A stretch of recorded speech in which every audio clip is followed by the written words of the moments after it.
We're now going to do a pretty standard recipe for gorgeous prawn and pork dim sum.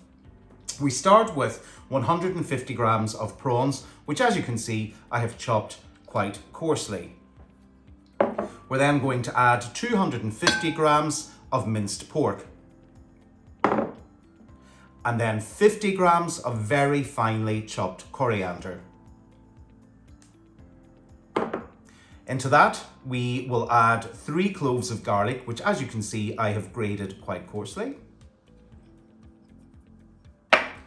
Next, we have a thumb-sized piece of ginger, which I have grated. You might have noticed I actually left the rind, skin, whatever you want to call it, on the ginger, because I've read recently that that's where a lot of the flavour is, and it's much better to do, which was a bit of a revelation to me.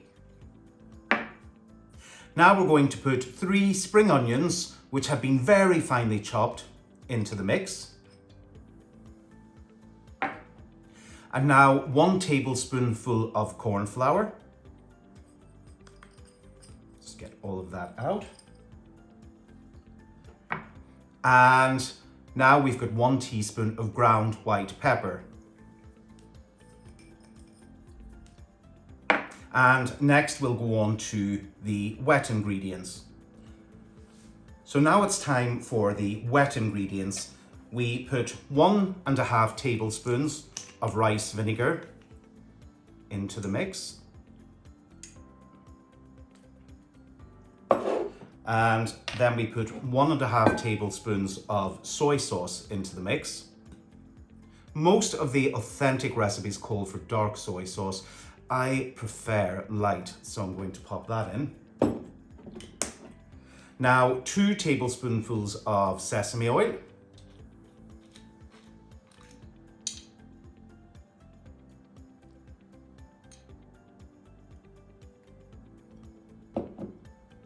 And finally, we shall pop into that 1 tablespoonful of sherry.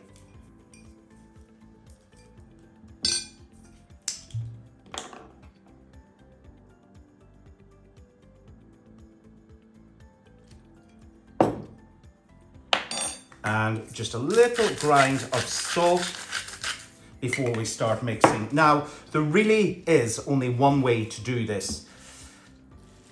Lots of people try to use a utensil of some sort. You can see it's not the prettiest on the hands.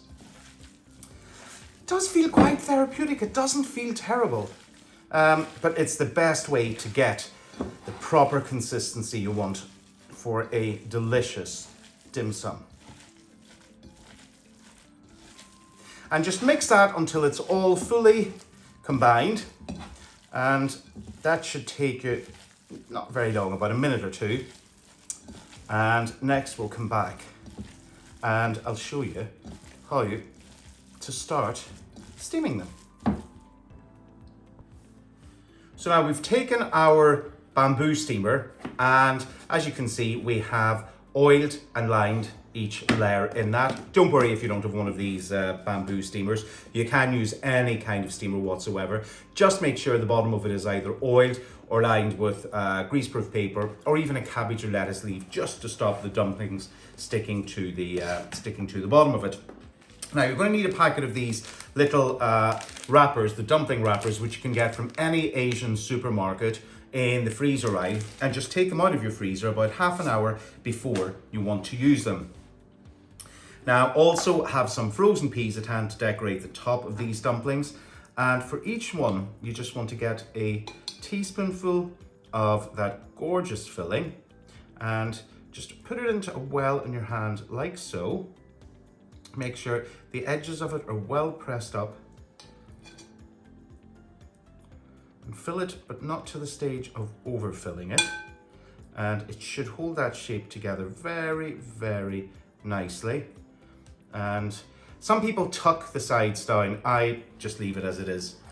Will these look perfect? Will they look like something you have in a restaurant? No, of course they won't, but that's the joy of home cooking. So pop that first one in, and you basically just keep repeating this until you've got both trays of those full. So like I said, in here, put a little well, just make a note with your hand, put a little well in, and again with your teaspoon of filling, and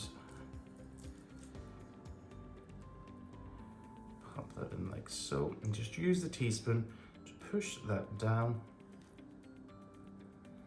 so that you get a lovely little dumpling.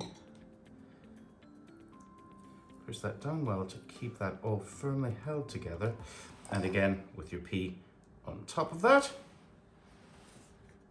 And you basically just keep repeating that, like I said, until you've got both layers full. It's not particularly fiddly. It just takes time really to do it, because obviously you want to make sure that you do them properly, and not like that when you stop paying attention. So as I say, just push that down. Just make sure the sides are all held together with it. Some people use corn flour to hold it together. I tend to avoid doing so because I've had some disasters with corn flour in the past. And you know, the amazing thing about this is once you've done a couple of them, as you can see, that third one's much better than the first two, just because that little bit of practice, even though I make these fairly regularly, every few months, it's still, it comes back to you like muscle memory once you've done a few of them, and they just start to get better. And you'll find that yourself after you've done just a few, you'll kind of get the hang of how to grip it, so that it just holds together and starts to make better dumplings. And as I say, look at how much better they're getting each time. So do that, fill those two, and then I'm going to come back to you. Now I have loaded both layers of that steamer with the lovely dumplings. Just make sure they're very evenly spread. And anybody that's used one of these steamers before will notice there's a rim around the bottom, which is about this deep.